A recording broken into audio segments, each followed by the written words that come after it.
બંધારણના આમ જોવો તો 28 પ્રશ્નો હતા પેપરમાં.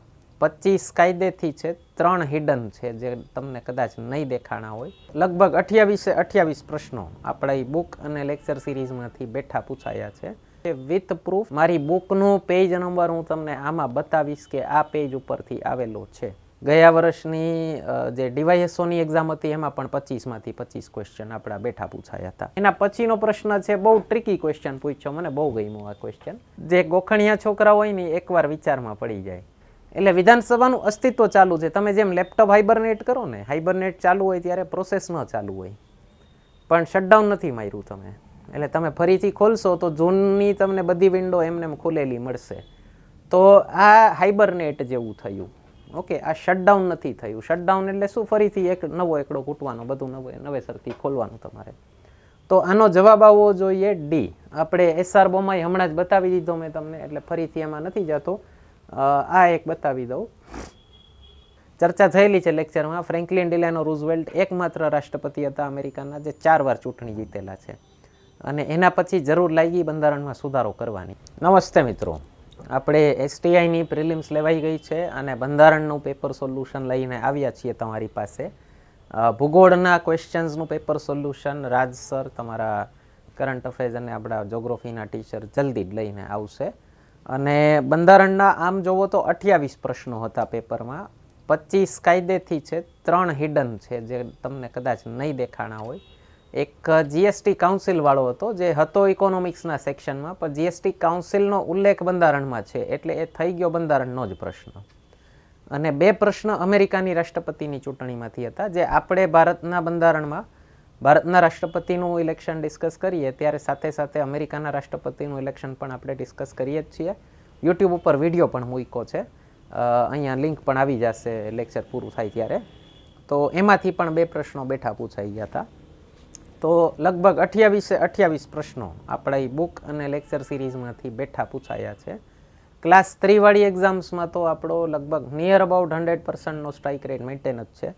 ગયા વર્ષની જે ડીવાયએસઓની એક્ઝામ હતી એમાં પણ 25માંથી 25 ક્વેશ્ચન આપણા બેઠા પૂછાયા હતા. ક્લાસ 1માં આપણે 55માંથી 44 હતા. કોઈ વર્ષે 50માંથી 35 પણ ગયેલા છે. 70% પણ સારો સ્ટ્રાઇક રેટ કહેવાય. અને યુપીએસસીમાં 12માંથી 9 આપણા બુક અને લેક્ચર સિરીઝમાંથી હતા. એકના વિડીયો મૂકી દીધેલા છે વિથ પ્રૂફ. મારી બુકનું પેજ નંબર હું તમને આમાં બતાવીશ કે આ પેજ ઉપરથી આવેલો છે, અને જે વિડીયોમાંથી આવ્યા હોય એ વિડીયોની લિંક પણ આપણે થંબનેલ મૂકી દઈએ છીએ. તો શરૂ કરીએ. મારી પાસે જી સિરીઝનું પેપર છે અને એમાં પહેલો ક્વેશ્ચન બંધારણનો છે 41મો. તો જોઈ શકો છો. મારા ખ્યાલથી ગૂગલમાં પણ જે એક વેબસાઇટ ઉપર ગૂગલ થ્રુ જે તમને લિંક મળે છે એમાં પણ જી સિરીઝ જ છે પેપર. તો પહેલો પ્રશ્ન છે બંધારણનો. ભારતમાં પંચાયતી રાજ વિશે નીચેના વિધાનો ધ્યાને લો. તમામ રાજ્યોમાં ત્રિસ્તરીય પંચાયત રાજ વ્યવસ્થા અમલમાં છે. તમામ રાજ્યોમાં નથી, અમુકમાં દ્વિસ્તરીય છે. અને તમામ રાજ્યોમાં અનામતની બેઠકોની એક સરખી જોગવાઈ અમલમાં છે. આવું પણ નથી. આપણી બુકમાં પંચાયતી રાજનું જે ચેપ્ટર છે એમાં પેજ નંબર 211 ઉપર આપણે આપ્યું છે રાજ્યવાર પંચાયતોના સ્તર. તો અમુક રાજ્યોમાં ત્રિસ્તરીય છે, અમુકમાં દ્વિસ્તરીય, ગોવા, મણિપુર, સિક્કિમ, અંદામાન. અને આગળ આપણે આપેલું છે કે 20 લાખથી ઓછી વસ્તીવાળા રાજ્યોમાં દ્વિસ્તરીય પંચાયતી રાજ હોય છે. એમાં મધ્ય સ્તર હોતું નથી, તાલુકા જે ઇન્ટરમીડિયેટ સ્ટેજ કહેવાય એ નથી હોતું. અને બીજું આમાં આપણે બંધારણમાં જ ઉલ્લેખ છે રાજ્યની તમામ પંચાયતોમાં 1/3 બેઠકો મહિલાઓ માટે અનામત રાખવામાં આવશે, પણ ઘણા બધા રાજ્યોએ મહિલા અનામત 50% કરી નાખ્યું છે. તો જેમ એમાં સ્ટેટ્સના નામ પણ આપેલા છે આપણે. તો બધા રાજ્યોમાં અનામતની જોગવાઈ એક સરખી નથી. ઇવન ઓબીસી અનામત પણ પંચાયતોનું આપણે ગયા વર્ષે જ ચર્ચામાં પણ હતું, કરંટનો જ ક્વેશ્ચન કહી શકો. અને તો ઓબીસી અનામત પણ રાજ્યો વાઇઝ અલગ અલગ એના ટકાવારી છે. એટલે આનો જવાબ આવશે ડી, બંનેમાંથી એક પણ નહીં. એના પછીનો પ્રશ્ન છે બહુ ટ્રિકી ક્વેશ્ચન પૂછ્યો, મને બહુ ગમ્યો આ ક્વેશ્ચન. જે ગોખણિયા છોકરા હોય ને એકવાર વિચારમાં પડી જાય. કે દર વર્ષે, દર મહિને, દર તારીખે આનો ફરે ના ફરે નહીં. જો બંધારણમાં સુધારો થયો હોય તો જ ફરે. જો આમાં 1 એપ્રિલ 2024ની જગ્યાએ 1974 આપ્યું હોત ને તો તમારો જવાબ ફરી જાત. કારણ કે 42માં સુધારા 1976થી પ્રસ્તાવનામાં 2 શબ્દો એડ કર્યા હતા, સમાજવાદી અને બિનસાંપ્રદાયિક. તો ટ્રિક ક્વેશ્ચન છે, એટલે આમાં કંઈ અઘરું નથી. હા, ક્વેશ્ચન સહેલો જ છે. આપણને પૂછ્યું છે અત્યારે હાલમાં, ટૂંકમાં તમે જ્યારે એક્ઝામ આપતા હો ત્યારે ભારતનો બંધારણીય દરજ્જો શું છે, તો 5 શબ્દો આવે છે: સાર્વભૌમ, સમાજવાદી, બિનસાંપ્રદાયિક, લોકતાંત્રિક, પ્રજાસત્તાક. આપણી બુકમાં પેજ નંબર 12 ઉપર પ્રસ્તાવના આપી છે, એમાં શરૂઆતમાં જ આપણે દીધેલું છે સાર્વભૌમિક, સમાજવાદી, બિનસાંપ્રદાયિક, લોકતાંત્રિક, પ્રજાસત્તાક. હવે આમાં એક બીજું તમને કહી દઉં, વાત નીકળી છે તો આનો ક્રમ પણ ઘણી એક્ઝામમાં પૂછેલો છે. શબ્દોનો ક્રમ શું છે? જો તમને ઇંગ્લિશના શબ્દાવલીમાં વાંધો ન હોય તો ધ્યાન રાખો, આ છે ને રિવર્સ આલ્ફાબેટિકલ ઓર્ડરમાં ગોઠવેલા છે.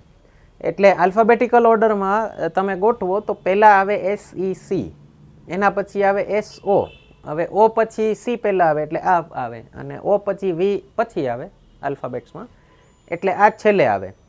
તો જો આને તમે જુઓ ને તો રિવર્સ આલ્ફાબેટિકલ ઓર્ડરમાં છે આ ત્રણેય શબ્દો.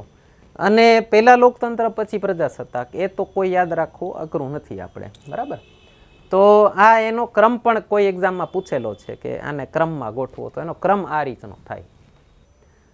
એના પછી 43મો પ્રશ્ન છે: બંધારણમાં કલ્યાણ રાજ્યનો ખ્યાલ શામાં સમાવિષ્ટ કર્યો છે? આનો જવાબ આવે છે C, રાજ્યનીતિના માર્ગદર્શક સિદ્ધાંતો.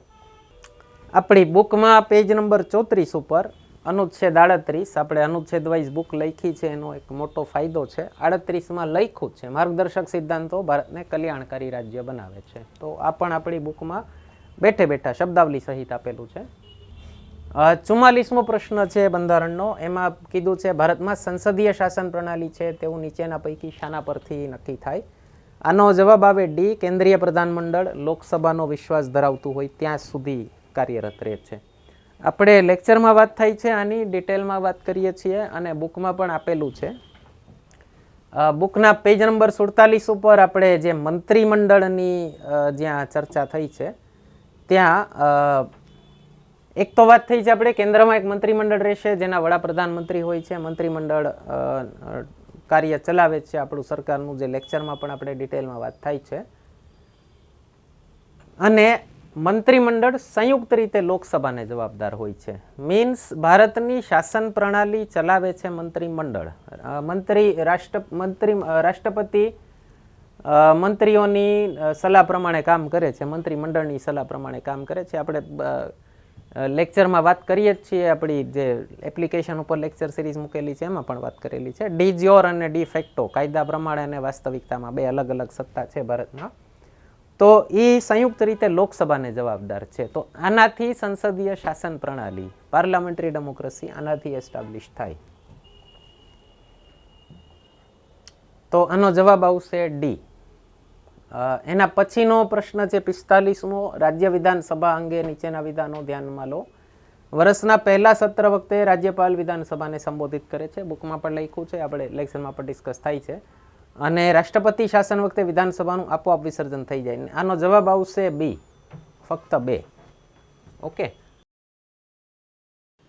આપણી બુકના પેજ નંબર 166 ઉપર જ્યાં 356 આર્ટિકલની વાત છે રાષ્ટ્રપતિ શાસનવાળા, તો SR બોમ્માઈ વાળો કેસ આપણે બુકમાં આપેલો છે, અને એમાં અહીંયા અલગથી દીધું છે અનુચ્છેદ 356 લગાવવાથી વિધાનસભાનું વિસર્જન આપમેળે થઈ જતું નથી. આપણે લેક્ચરમાં 3 એક્ઝામ્પલ્સ આપીએ છીએ. SR બોમ્માઈ વાળું, અટલ બિહારી વાજપેયીએ લાલુ પ્રસાદ યાદવની સરકાર ઉપર રાષ્ટ્રપતિ શાસન લગાવ્યું હતું, ત્યારે ફરીથી સુપ્રીમ કોર્ટે સરકાર રીઇન્સ્ટેટ કરી હતી.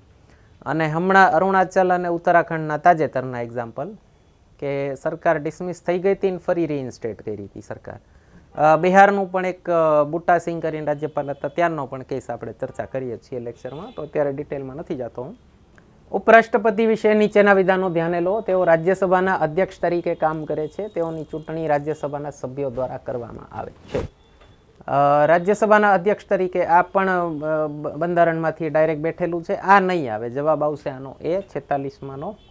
આપણી બુકમાં પેજ નંબર 40 ઉપરાષ્ટ્રપતિ આર્યું અનુચ્છેદ 64 ઉપરાષ્ટ્રપતિ હોદ્દાના રૂએ રાજ્યસભાના સભાપતિ હોય છે અને ત્યારબાદ એની ચૂંટણી અનુચ્છેદ 66માં સંસદના તમામ સભ્યોની બનેલી ઇલેક્ટોરલ કોલેજ દ્વારા ઉપરાષ્ટ્રપતિની ચૂંટણી થાય છે.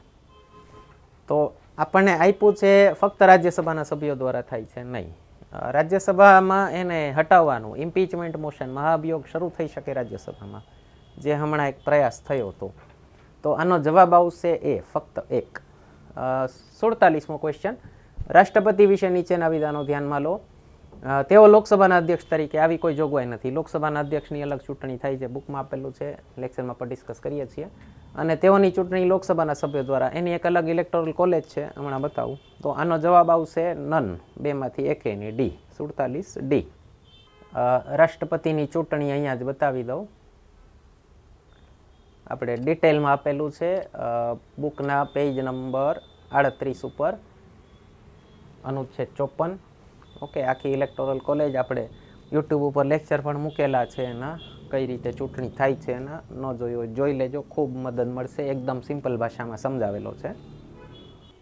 અને પેજ નંબર 54 ઉપર લોકસભાના અધ્યક્ષ, ઉપાધ્યક્ષ, સ્પીકર, ડેપ્યુટી સ્પીકરની ચૂંટણી દરેક નવી ચૂંટણી પછી થાય છે. અનુચ્છેદ 93 આપેલો છે. તો આનો જવાબ આવશે ડી, બંનેમાંથી એક પણ સાચા નથી. રાજ્યપાલની નિમણૂક વડાપ્રધાન દ્વારા કરવામાં આવે છે નહીં, રાષ્ટ્રપતિ દ્વારા થાય છે. રાજ્ય વિધાનસભ્યોનો વિશ્વાસ ધરાવે ત્યાં સુધી નહીં, આવું કોઈ છે નહીં. ફક્ત રાષ્ટ્રપતિની ઈચ્છા હોય ત્યાં સુધી પદ પર રહે છે.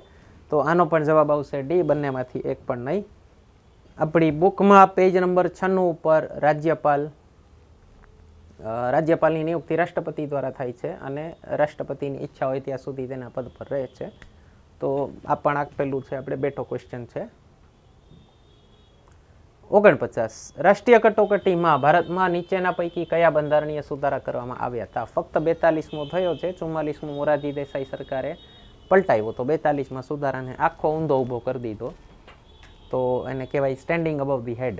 Okay, make someone stand above their head, એટલે આખું ઉલટું શીર્ષાસન કરાવી દીધું. તો આપણે બુકમાં આપણે બંધારણના અનુચ્છેદો પૂરા થાય પછી બધા સુધારાઓ આપ્યા છે એકે એક. અને એમાં પેજ નંબર 199 ઉપર 38મો સુધારો 1975 આપણે કીધું છે. આ સુધારો કટોકટીના અમલમાં આવ્યા પછી કરવામાં આવ્યો હતો. તો આપેલી છે, કટોકટી 25 જૂનના લાગુ થઈ 1975. તો કટોકટી દરમિયાન, ઇમરજન્સી દરમિયાન કેટલા સુધારા થયા હતા? 38, 39, 40, 41, 42. 42માં આપણે કીધું છે બંધારણનો સૌથી મોટો સુધારો મિની બંધારણ કહેવાય છે. હમણાં જીપીએસસી ક્લાસ 1માં પૂછ્યો તો મિની કોન્સ્ટિટ્યુશન કેને કહેવાય છે.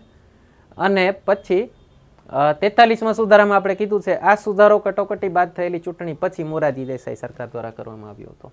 ઓકે, તો બે વસ્તુ આપણે બુકમાં સ્પેસિફિક ઉલ્લેખ કરેલો છે. તો જવાબ આવશે આનો ફક્ત એક, એ. 50મો ક્વેશ્ચન, બંધારણના મૂળભૂત માળખા વિશે નીચેના વિધાનો ધ્યાનમાં લો. તેની જોગવાઈ મૂળ બંધારણમાં કરવા નહીં અને તેની જોગવાઈ 42માં સુધારાથી કરવામાં આવેલી હતી નહીં. આની જોગવાઈ કેશવાનંદ ભારતી ચુકાદામાં કરવામાં આવેલી છે. આપણે લેક્ચરમાં ડિસ્કસ થયું છે, બુકમાં પણ આપેલું છે. જવાબ આવશે આનો ડી, બંનેમાંથી એક પણ નહીં. અને આપણી બુકના પેજ નંબર 173 ઉપર આપણે કેશવાનંદ ભારતી વાળો કેસ જે આપેલો છે, તો એમાં આપણે ઉલ્લેખ કરેલો છે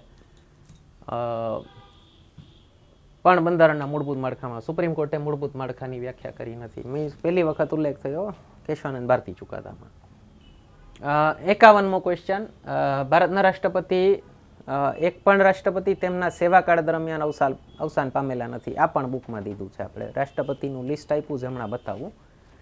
અને ભારતના એક પણ રાષ્ટ્રપતિને તેમના હોદ્દા પરથી સંસદ દ્વારા દૂર કરવામાં આવેલા નથી. આ બરાબર, આ સાચું છે. રાષ્ટ્રપતિ એમના કાર્યકાળ દરમિયાન અવસાન પામેલા છે. તો આનો જવાબ આવશે બી, ફક્ત 2. પેજ નંબર 74 ઉપર બુકમાં આપણે ભારતના રાષ્ટ્રપતિઓની યાદી આપી છે. એમાં ત્રીજા રાષ્ટ્રપતિ ઝાકિર હુસૈન, અહીંયા ઝાકિર હુસૈનનું મૃત્યુ થતાં આમણે જે ઉપરાષ્ટ્રપતિ હતા વીવી ગિરી, એમણે કાર્યભાર સંભાળેલો, આનો ઉલ્લેખ છે. અને આગળ આપણે લેક્ચરમાં પણ કહીએ છીએ કે વીવી ગિરીએ રાજીનામું આપ્યું રાષ્ટ્રપતિની ચૂંટણી લડવા માટે, અને એનાથી મુખ્ય ન્યાયાધીશ હતા ભારતના ત્યારે જસ્ટિસ મોહમ્મદ હિદાયતુલ્લાહ, એમણે રાષ્ટ્રપતિ તરીકેનો કાર્યભાર સંભાળ્યો. આમાં તમને બ્લેક એન્ડ વ્હાઇટ આવું દેખાય છે, તમને વિડીયોમાં દેખાય એટલા માટે નાઇટ મોડ ઓન હતો, બુકમાં આવી રીતનું છે. ઓકે, તો જવાબ છે બી, ફક્ત 2. ભારતના સાર્વભૌમત્વ, એકતા તથા અખંડિતતાનું સમર્થન કરવું, આનું ક્યાં છે? તેનો સમાવેશ રાજ્યનીતિના માર્ગદર્શન સિદ્ધાંતોમાં છે નહીં, અને બંધારણમાં આવી કોઈ બાબત સમાવેશ નથી. છે ઇમરજન્સી ચાલતી હતી ત્યારે મૂળભૂત ફરજો ઉમેરવામાં આવી હતી, અને ઇમરજન્સીની સામે જે આંદોલન ચાલતું હતું જેપી મુવમેન્ટ, એના ઉપર સરકારનો આરોપ હતો કે આ લોકો દેશ તોડવા માટે આવું આંદોલન કરે છે. એટલા માટે બંધારણમાં શબ્દો મૂક્યા હતા કે ભારતની એકતા, અખંડતા અને સાર્વભૌમત્વ અને અક્ષુણ રાખવી એ દરેક નાગરિકની ફરજ છે. તો બુકમાં પેજ નંબર 37, મૂળભૂત ફરજો, અહીંયા ત્રીજી ફરજ, ભારતની એકતા, અખંડતા અને સંપ્રભુતાનું રક્ષણ કરવું અને તેને અક્ષુણ રાખવી. તો બંધારણમાં ઉલ્લેખ છે પણ મૂળભૂત ફરજોમાં છે, માર્ગદર્શક સિદ્ધાંતોમાં નથી. તો આનો જવાબ આવશે ડી, બંનેમાંથી એક પણ નહીં. 53મો પ્રશ્ન છે અવિશ્વાસની દરખાસ્ત, નો કોન્ફિડન્સ મોશન. ભારતની લોકસભામાં એકવાર પ્રસ્તાવ પસાર થયેલ છે. યસ, મોરારજી દેસાઈ, આપણે બુકમાં લખેલું છે અવિશ્વાસ પ્રસ્તાવમાં, 1979 મોરારજી દેસાઈની સરકાર અવિશ્વાસ પ્રસ્તાવથી પડેલી, અને રાજ્યસભામાં અવિશ્વાસ પ્રસ્તાવ પસાર થયેલ. રાજ્યસભામાં અવિશ્વાસ પ્રસ્તાવ આવતો જ નથી, એનો પણ ઉલ્લેખ છે. તો આનો જવાબ આવશે એ, ફક્ત 1. પેજ નંબર 260 પુસ્તકનું, અને અત્યાર સુધીમાં ફક્ત એક વખત મોરારજી દેસાઈ વિરુદ્ધ અવિશ્વાસ પ્રસ્તાવ સફળ થયો છે, એનો પણ ઉલ્લેખ થયેલો છે. અને અહીંયા આપણે આગળ કીધેલું છે કે અવિશ્વાસ પ્રસ્તાવ ફક્ત લોકસભામાં જ હોય છે. ઓકે, રાજ્યસભામાં અવિશ્વાસ પ્રસ્તાવ લાવી શકાતો નથી. તો આશા કરીએ છીએ તમને પસંદ આવે છે લેક્ચર સિરીઝ. કોઈ ક્વેશ્ચન હોય કમેન્ટ સેક્શનમાં પૂછી લેજો. ચેનલ સબસ્ક્રાઈબ ન કરી હોય તો કરી લેજો. મિત્રો સાથે શેર કરવાનું ભૂલતા નહીં. અને આપણી બંધારણ લેક્ચર સિરીઝ આવી ગઈ છે, ન જોઈ હોય તો જોઈ લેજો. વૈદિક મેથ્સની લેક્ચર સિરીઝ મારા ફાધરની યુટ્યુબ ઉપર પડી છે, એ પણ જોઈ લેજો. બંનેના કોર્સીસ એપ્લિકેશન ઉપર આવી ગયા છે. ફક્ત આ 2 સબ્જેક્ટના કોર્સીસ પરચેસ કરી લેશો તો પણ તમારી આવનારી એક્ઝામ ક્લિયર કરવામાં 40% જેવી મદદ મળી જશે તમને. જીપીએસસી ક્લાસ 1ની પ્રિલિમ્સ કયો, એસટીઆઈની પ્રિલિમ્સ કયો, કે પછી પીએસઆઈ કોન્સ્ટેબલ કયો, તો બધી એક્ઝામમાં તમને ખૂબ કામ લાગશે. તો ન કર્યા હોય તો કોર્સીસ પરચેસ કરી લેજો, ખૂબ ફાયદો થશે તમને. કન્ટિન્યુ કરીએ છીએ આજના લેક્ચરથી. એના પછીનો ક્વેશ્ચન છે 54મો. ભારતના મોટાભાગના રાજ્યોમાં રાજ્ય વિધાન પરિષદ અસ્તિત્વમાં છે નહીં. આપણે બુકમાં પણ છે, લેક્ચરમાં પણ જોઈએ છીએ. રાજ્ય વિધાન પરિષદના કેટલાક સભ્યોની નિમણૂક રાજ્યપાલ દ્વારા કરવામાં આવે છે. યસ, આ પણ. તો આનો જવાબ આવશે બી, ફક્ત 2. પેજ નંબર 100 ઉપર આપણે વિધાન પરિષદની રચના નાબૂદીવાળો જે અનુચ્છેદ છે 169, તો એમાં રાજ્યોના નામ આપેલા છે, કયા રાજ્યોમાં છે વિધાન પરિષદ, અને આખો ઇતિહાસ આપ્યો છે. અને એના પછીનો આર્ટિકલ વિધાન પરિષદની સંરચના 171, એમાં છે રાજ્યપાલ દ્વારા 1/6 સભ્યો નામાંકિત થઈ શકે છે. એના પછીનો છે 55, દેશના વડાપ્રધાન તરીકે પદ ગ્રહણ કરતી વખતે રાજ્યસભાના સભ્ય, આ છે ને, આ ક્વેશ્ચન એકચ્યુઅલી કેન્સલ કરવો જોઈએ. આનો જવાબ હોવો જોઈએ ઓપ્શન સી છે ને, 1 અથવા 2 હોવો જોઈએ. હવે 1 અને 2 બંને આપ્યો છે. શું કીધું? રાજ્યસભાના સભ્ય હોવા જોઈએ, બીજું કીધું લોકસભાના સભ્ય હોવા જોઈએ. 2ના સભ્ય ન હોઈ શકે કોઈ, એની બંધારણમાં મનાઈ છે. હમણાં જ યુપીએસસીએ પ્રશ્ન પૂછ્યો હતો આને રિલેટેડ, કે કોઈ વ્યક્તિ 2 સીટ ઉપરથી સભ્ય હોઈ શકે કે નહીં, અથવા 2 ગૃહના સભ્ય હોઈ શકે નહીં. તો અહીંયા જે ઓપ્શન્સ આપ્યા છે એમાં સૌથી સાચો જવાબ આવે છે ડી. આ મારા ખ્યાલથી ચેલેન્જ થશે, છોકરાઓ કરશે ચેલેન્જ. આને તમે કહી શકો, પૂછી લીધો છે તો જવાબ ડી. ટેકનિકલી જીપીએસસી જેવી બંધારણીય સંસ્થા બંધારણના પ્રશ્નમાં શબ્દાવલીમાં આવી ભૂલ કરે તો વ્યાજબી ન કહેવાય. અહીંયા એનો ઓપ્શન આપવો જોઈતો તો 1 અથવા 2 બંને. એની બની શકે ટ્રિક ક્વેશ્ચન કરવા માટે આવું આપ્યું હોય. ભારતની 56મો, ભારતની સંસદીય શાસન પ્રણાલી વિશે નીચેના વિધાનો ધ્યાનમાં લો. કેન્દ્ર સરકારનો તમામ વ્યવહાર રાષ્ટ્રપતિના હોદ્દાથી થાય છે. રાષ્ટ્રપતિ સરકારના વડા છે. આનો જવાબ આવશે એ, ફક્ત 1. એક ધ્યાનમાં રાખજો, હેડ ઓફ સ્ટેટ છે એટલે કે રાજ્યના વડા છે રાષ્ટ્રપતિ, હેડ ઓફ ગવર્મેન્ટ છે પ્રધાનમંત્રી, સરકારના વડા છે પ્રધાનમંત્રી. જે આપણે હમણાં કેન્દ્રીય મંત્રીમંડળ વડાપ્રધાન વડા હોય છે, જે આપણે પેજ નંબર હમણાં જોયો એમાંથી જ છે આ જવાબ. તો સેમ આર્ટિકલમાંથી 2 ક્વેશ્ચન હતા, તો ફરીથી જાતો નથી હું એમાં બતાવવા. રાજ્યમાં રાષ્ટ્રપતિ શાસન વિશે ફરીથી રાષ્ટ્રપતિ શાસનનો પણ ક્વેશ્ચન રિપીટ થયો. રાષ્ટ્રપતિનો શાસનનો આદેશ રાજ્યપાલ દ્વારા કરવામાં આવે છે? નહીં, રાષ્ટ્રપતિ દ્વારા કરવામાં આવે છે. અને રાષ્ટ્રપતિ શાસન દરમિયાન રાજ્યનું મંત્રીમંડળ બરખાસ્ત થાય છે, પરંતુ વિધાનસભા પોતાનું કાર્ય ચાલુ રાખે છે. આની વિધાનસભા કાર્ય ચાલુ નથી રાખતી, વિધાનસભા અસ્તિત્વમાં રહેશે. એટલે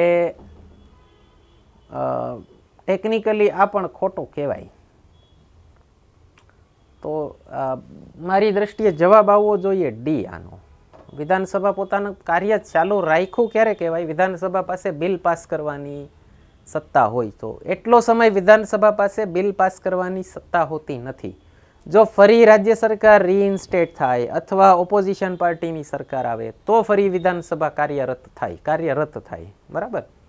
એટલે વિધાનસભાનું અસ્તિત્વ ચાલુ છે. તમે જેમ લેપટોપ હાઇબરનેટ કરો ને, હાઇબરનેટ ચાલુ હોય ત્યારે પ્રોસેસ ન ચાલુ હોય, પણ શટડાઉન નથી માર્યું તમે, એટલે તમે ફરીથી ખોલશો તો જૂનની તમને બધી વિન્ડો એમને ખુલેલી મળશે. તો આ હાઇબરનેટ જેવું થયું. ઓકે, આ શટડાઉન નથી થયું. શટડાઉન એટલે શું? ફરીથી એક નવો એકડો ઘૂંટવાનો, બધું નવેસરથી ખોલવાનું તમારે. તો આનો જવાબ આવવો જોઈએ ડી. આપણે SR બોમાઈ હમણાં જ બતાવી દીધો મેં તમને, એટલે ફરીથી એમાં નથી જતો. આ એક બતાવી દઉં. 163ના પેજ ઉપર અનુચ્છેદ 356 રાષ્ટ્રપતિને એવું લાગે તો પોતાના હાથમાં ઉદ્ઘોષણા રાષ્ટ્રપતિ કરે છે, એટલે રાજ્યપાલનો રોલ એમાં નથી. તો રાષ્ટ્રપતિ જ ઉદ્ઘોષણા કરે છે રાષ્ટ્રપતિ શાસનની. આમાં મારા ખ્યાલથી આપણે પ્રોવિઝનલ આન્સર કીની રાહ જોવી રહી, શું જવાબ આવે જોઈએ.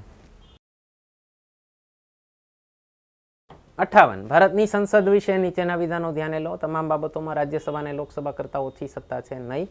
કેટલીક બાબતોમાં રાજ્યસભાને લોકસભા કરતાં વિશેષ સત્તાઓ છે? આનો જવાબ આવશે બી, ફક્ત 2. અનુચ્છેદ 312 ઓલ ઇન્ડિયા સર્વિસીસ અને 7મી અનુસૂચિ અમુક વિષયો જે રાષ્ટ્રના હિતમાં હોય, 2 અથવા વધુ રાજ્યો જો રાજ્યસભાને સત્તા આપે તો એની સત્તા રાજ્યસભાના હાથમાં જઈ શકે છે. 2 મેટર એવી છે, 2 કે 3 મેટર એવી છે જેમાં રાજ્યસભા પાસે અપર હેન્ડ છે લોકસભા કરતા. અનુચ્છેદ 249 જો રાજ્યસભાના મતે એવી જરૂર જણાય કે રાષ્ટ્રહિતમાં રાજ્ય યાદીના કોઈ વિષય પર અથવા GST માટે સંસદ દ્વારા કાયદો બનાવવો જોઈએ તો રાજ્યસભા તેના માટે ઓછામાં ઓછી 2/3 બહુમતથી આવો ઠરાવ રાજ્યસભામાં જ શરૂ થઈ શકે. એક 249, એક અનુચ્છેદ 312 નવી ઓલ ઇન્ડિયા સર્વિસીસની રચના કરવી હોય તો એ ફક્ત રાજ્યસભામાં જ થઈ શકે. અને ત્રીજો ઉપરાષ્ટ્રપતિનો મહાભિયોગ, જેની હમણાં આપણે ચર્ચા થઈ, એ ફક્ત રાજ્યસભામાં જ શરૂ થઈ શકે. તો અમુક વસ્તુઓ છે જેમાં રાજ્યસભા પાસે અપર હેન્ડ છે લોકસભા કરતા. તો આનો જવાબ આવશે બી, ફક્ત 2. 59 રાજ્યમાં કેન્દ્ર સરકાર દ્વારા રાષ્ટ્રપતિ શાસન લાદવા અંગે કેન્દ્ર સરકારના ફરીથી રાષ્ટ્રપતિ શાસન. ત્રીજો પ્રશ્ન આવી ગયો, કેમ આટલું બધું ગમ્યું આ લોકોને રાષ્ટ્રપતિ શાસન? મને ખ્યાલ નથી. કેન્દ્ર સરકારના આ અંગેના નિર્ણય સંબંધે ન્યાયિક પુનરાવલોકન જ્યુડિશિયલ રિવ્યુનો અધિકાર સર્વોચ્ચ અદાલતને નથી. શેની વાત થઈ છે? કેન્દ્ર સરકારે કોઈ રાજ્યમાં રાષ્ટ્રપતિ શાસન લગાવ્યું હોય તો એની ન્યાયિક સમીક્ષા સુપ્રીમ કોર્ટમાં થઈ શકે નહીં, એવું કીધું છે. થઈ શકે. સર્વોચ્ચ અદાલતને આવો અધિકાર છે, પણ આવો એક પણ કિસ્સો હજુ સુધી બન્યો નથી. હમણાં આપણે વાત થઈ ગઈ SR બોમાઈની, પેજ નંબર પણ મેં તમને બતાવી દીધું, તો ફરીથી બુકમાં નથી જતો. બંને ખોટા છે. જવાબ આવશે ડી. ક્વેશ્ચન નંબર 60 ભારતના બંધારણ 26 નવેમ્બર 1949ના રોજ અમલમાં આવ્યું હતું? નહીં, સ્વીકારવામાં આવ્યું હતું. અને એના કારણે અમલમાં આવ્યું હતું તેથી આ દિવસને બંધારણ દિવસ તરીકે ઉજવવામાં. અમલમાં જ નથી આવ્યું તો તેથી થતું નથી, એટલે બંને ખોટા છે. ટ્રિક ક્વેશ્ચન છે, શબ્દાવલીનો જરાક ફેર છે. ડી, બંનેમાંથી એક પણ નહીં. બુકમાં આપેલું છે તો જાતો નથી, આટલી સિમ્પલ માહિતી માટે નથી જાતો. નેક્સ્ટ છે ક્વેશ્ચન નંબર 81 જી સિરીઝનો. સર્વોચ્ચ અદાલતના મુખ્ય ન્યાયમૂર્તિ વિશે તેમની નિમણૂક વડાપ્રધાન દ્વારા કરવામાં આવે? નહીં. ચીફ જસ્ટિસ ઓફ ઇન્ડિયા રાષ્ટ્રપતિ દ્વારા નિમણૂક થાય છે. તો આનો જવાબ આવશે બી, ફક્ત 2. બુકમાં પેજ નંબર 81 અનુચ્છેદ 124 સર્વોચ્ચ ન્યાયાલયના ન્યાયાધીશોની નિયુક્તિ રાષ્ટ્રપતિ દ્વારા કરવામાં આવે છે. ઓકે, આના ઉપર પણ એક બહુ ડિટેલમાં 30 મિનિટનો વિડીયો મૂકેલો છે યુટ્યુબ ઉપર. જીપીએસસી ન્યાયાધીશોની નિમણૂક કઈ રીતે થાય, NJSC કોલેજિયમ વિવાદ શું હતો પૂછેલું છે, આપણે ડિટેલમાં એક્સપ્લેન કર્યું. ન જોયો જોઈ લેજો. એના પછી છે 82 નીતિ આયોગના અધ્યક્ષ પ્રધાનમંત્રી હોય છે, રાષ્ટ્રપતિ નથી હોતા, આ પણ નથી હોતા. જવાબ આવશે ડી, બંનેમાંથી એક પણ નહીં. બુકમાં પેજ નંબર 245 નીતિ આયોગ આપ્યું છે, અધ્યક્ષ હોય છે પ્રધાનમંત્રી. 83 આદિજાતિઓ વિશે બંધારણીય જોગવાઈ. કેટલાક રાજ્યોમાં આદિજાતિ વિકાસ મંત્રી રાખવા ફરજિયાત છે? યસ. રાજ્યમાં આદિજાતિ મંત્રી રાખવા વિશે બંધારણમાં કોઈ જો આ નહીં આવે. આનો જવાબ આવશે એ, ફક્ત એક, ઓનલી વન. આપણી બુકમાં page number 97 article 164 Gujarat, Chhattisgarh, Jharkhand, Madhya Pradesh, ઓડિશામાં એક રાજ્ય આદિજાતિ કલ્યાણ મંત્રી રહેશે, જેને અનુસૂચિત જનજાતિ અને અનુસૂચિત જાતિ અને પછાત વર્ગના કલ્યાણનો કાર્યભાર પણ સોંપી શકાશે. 84મો ક્વેશ્ચન છે, રાષ્ટ્રપતિ દ્વારા વટહુકમ. સંસદની બેઠક ચાલે હોય ત્યારે પણ તાકીદની બાબતોમાં રાષ્ટ્રપતિ વટહુકમ જાહેર કરી શકે છે? નહીં, ખોટું છે. સંસદની બેઠક ચાલુ ન હોય ત્યારે જ વટહુકમ બહાર પડી. યસ, આ સાચું છે. આ આવશે, આનો જવાબ આવશે બી, ફક્ત 2. આપણી બુકમાં પેજ નંબર 66 અનુચ્છેદ 123, સંસદના બંને ગૃહ સત્રમાં ન હોય ત્યારે જ વટહુકમ જાહેર કરી શકાય. 85 આ મસ્ત ક્વેશ્ચન છે, 3 ફિલ ઇન ધ બ્લેન્ક્સ પૂછી લીધી છે. પંચાયતની ચૂંટણી દર 5 વર્ષે યોજાય છે. પંચાયતના ચૂંટાયેલા સભ્યોને પંચ કહેવામાં આવે છે. પંચાયત રાજ્ય પ્રણાલીનો સૌથી મૂળભૂત એકમ ગ્રામસભા છે, જે પંચાયત દ્વારા બોલાવવામાં આવેલા વિસ્તારમાં રહેતા તમામ પુખ્ત વયના લોકોની બેઠક છે. તો આનો જવાબ આવશે એ. આની પણ વાત આપણે પંચાયતી રાજવાળા ચેપ્ટરમાં થયેલું છે, બુકનો પેજ નંબર 212 ગ્રામસભાવાળું, તો જોઈ શકો છો. પછી મેં તમને કીધું એમ 3 ક્વેશ્ચન બંધારણના લેક્ચર્સમાં આપણે કવર કરીએ છીએ, એટલે આમાં સોલ્યુશન આપી દઉં છું. અમેરિકાના રાષ્ટ્રપતિ ઉપર 107 જી સિરીઝનો. અમેરિકાના રાષ્ટ્રપતિ અને ઉપરાષ્ટ્રપતિની પસંદગી કોના દ્વારા કરવામાં આવે છે? મતદાર મંડળ. આપણે જેને ઇલેક્ટોરલ કોલેજનો શબ્દ, ગુજરાતી શબ્દ મતદાર મંડળ. થોડીક બેટરી ક્યારેક વાપરવી પડે. આપણે વાત થયેલી છે અમેરિકાના પ્રેસિડેન્ટના લેક્ચરમાં, ન જોયું જોઈ લેજો, બહુ મજા આવશે. અને એકદમ સરળ ભાષામાં બધું સમજાવી દીધું છે. અને અમેરિકાના પ્રમુખની 4 વર્ષની મુદત હોય છે. કોઈ પણ વ્યક્તિ અમેરિકાના રાષ્ટ્રપતિ પદ માટે ફક્ત 2 વખત ચૂંટાઈ શકે છે. 1 અને 2 બંને આવશે. આપણે એમાં ચર્ચા થયેલી છે લેક્ચરમાં. ફ્રેન્કલિન ડિલેનો રૂઝવેલ્ટ એકમાત્ર રાષ્ટ્રપતિ હતા અમેરિકાના જે 4 વાર ચૂંટણી જીતેલા છે. અને એના પછી જરૂર લાગી બંધારણમાં સુધારો કરવાની. ત્યાં સુધી પ્રથા હતી, તો પછી બંધારણમાં જ જોગવાઈ કરી કે 2 વખત જ મેક્સિમમ કોઈ પણ લડી શકે. અને છેલ્લો પ્રશ્ન બંધારણનો જીએસટી કાઉન્સિલ ઉપર. તો આમાં કીધું છે કયું વિધાન સાચું નથી? કેન્દ્રીય નાણાપ્રધાન જીએસટી કાઉન્સિલના અધ્યક્ષ છે? યસ. રાજ્ય નાણાપ્રધાનો જીએસટી કાઉન્સિલના સભ્યો હોય છે? યસ. જીએસટી કાઉન્સિલ કેન્દ્ર અને રાજ્યો વચ્ચે સંકલન કરે છે? જો સી અને ડી આપ્યા છે ને, બે વિરોધાભાસી છે, બેમાંથી એક જ સાચું હોઈ શકે. તો આમાં કીધું છે રાજ્યો વચ્ચે સંકલન કરતી નથી, તો ડી આવશે. ડી સાચું નથી, એટલે ડી ટીક મારવાનું છે. તો મિત્રો, આટલા હતા બંધારણના પ્રશ્નો. કોઈ ક્વેશ્ચન હોય તો કમેન્ટ સેક્શનમાં પૂછી શકો છો. વિડીયો કેવો લાગ્યો અમને જાણ કરજો. લાઇક, શેર અને સબસ્ક્રાઈબ કરવાનું ભૂલતા નહીં. ધન્યવાદ.